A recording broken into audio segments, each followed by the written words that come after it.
Γεια σας φίλοι μου. Καλώς ήρθατε στο κανάλι μου Marksman.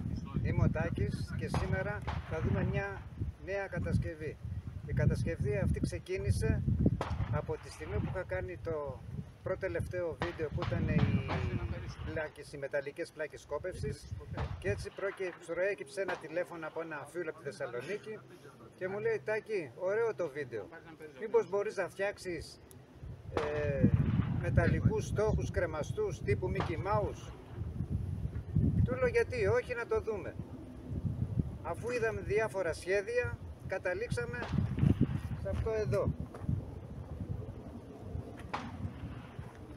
Έτσι ξεκίνησα να το κατασκευάζω, του το έστειλα, αλλά δεν το είχα δοκιμάσει. Έτσι αποφάσισα να φτιάξω και ένα δικό μου και να το δοκιμάσουμε σήμερα παρέα όλοι μαζί. Να το κατασκευάσουμε, αυτό που πρέπει να κάνουμε πρώτα είναι να το σχεδιάσουμε πάνω σε ένα χαρτί.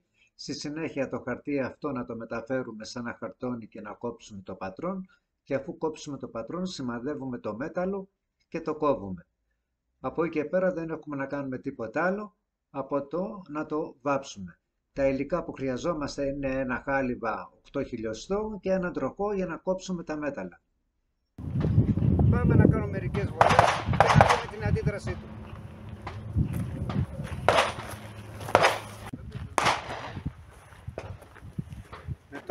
Με το πρώτο όπλο που θα ξεκινήσουμε είναι ένα CZ75 Cadet 22 LR.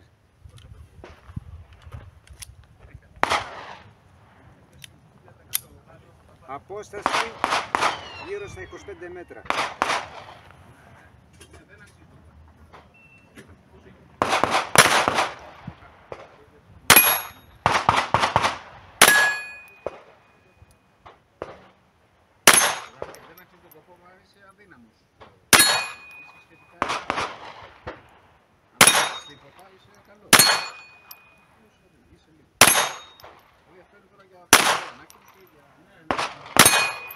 Για καμιά πληροφορία να μην έχεις κάτι να πετυχαίνει λίγο πιο εύκολα, αλλά είσαι λίγο.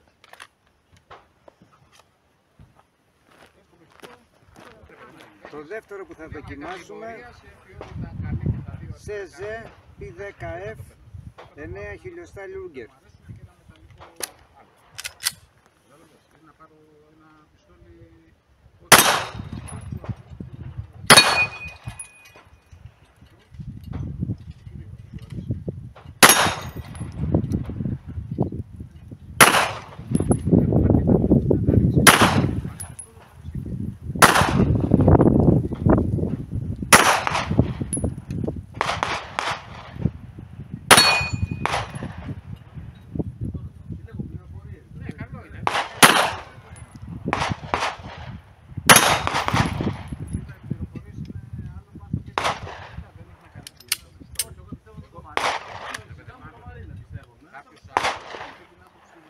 Λειτουργεί μια χαρά, πολύ ωραίο.